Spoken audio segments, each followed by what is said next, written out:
বহুল আলোচিত বিডিআর বিদ্রোহের ঘটনায় বিস্ফোরক আইনের মামলার জামিন শুনানি শুরু হয়েছে। রাজধানীর কেরানীগঞ্জে ঢাকা কেন্দ্রীয় কারাগার সংলগ্ন অস্থায়ী আদালতে প্রথমবারের মতো শুরু হয় এই বিচার কার্যক্রম।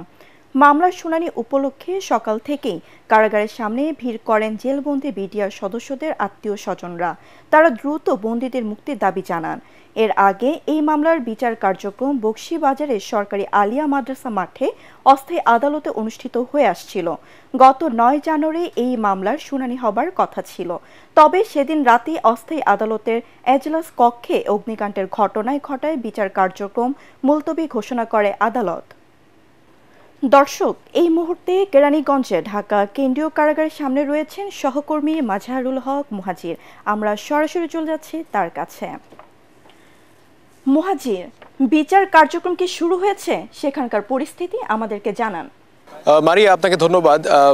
আসলে এটা নতুন না, এই বিডিআর বিদ্রোহের যে ঘটনা ফেব্রুয়ারিতে ঘটে, সেখানে কিন্তু এরপর থেকে 16টি বছর ধরে যে দুটি আসলে মামলা হয়, পিলখানা হত্যা মামলা এবং বিস্ফোরক মামলা, অনেকে দেখা গেছে হত্যা মামলায় খালাস পাওয়ার পরও শুধুমাত্র এই বিস্ফোরক মামলার জন্য তারা আসলে এই মামলাটা ঝুলে যায় এবং যে কারণে তাদের অনেকেই 16 বছর আসলে এরকম নির্যাতিত একটা জীবনযাপন করতে হচ্ছে।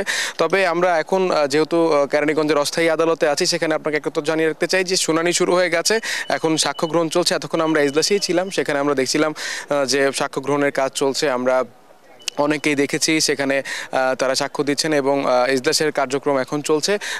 এখনও শুনানি, জামিন নিয়ে আমরা এখনও কোনো তথ্য জানতে পারিনি, হয়তোবা কিছুক্ষণের মধ্যেই জামিনের তথ্যটা আমরা দর্শকদের জানাতে পারবো।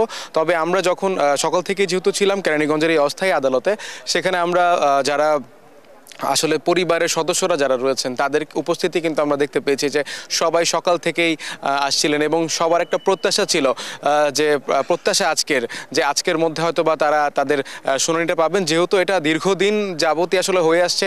এবং একই সাথে আজ যেহেতু তারা মনে করছেন, যেহেতু এর আগের গত 9 জানুয়ারি যে অস্থায়ী আদালত হয়েছিল আলিয়া মাদ্রাসার মাঠে, সেখানে যেহেতু একটা অগ্নিকাণ্ডের ঘটনা ঘটে, সেই পরবর্তী পরিস্থিতিতে এখন তারা এই কেন্দ্রীয় কারাগারের কেরানীগঞ্জের অস্থায়ী আদালতের উপর ভরসা রাখছেন এবং তারা প্রত্যাশা করছেন যে তারা আজ একটা ন্যায় বিচার পাবেন এবং যারা দীর্ঘ 16টি বছর তার প্রিয় বাবাকে বাবার বলে ডাকতে পারেনি, সেই সন্তান আজ তার বাবাকে বাবা বলে ডাকতে পারবে। মারিয়া, এখন পর্যন্ত এই ছিল আমার কাছে সবশেষ তথ্য।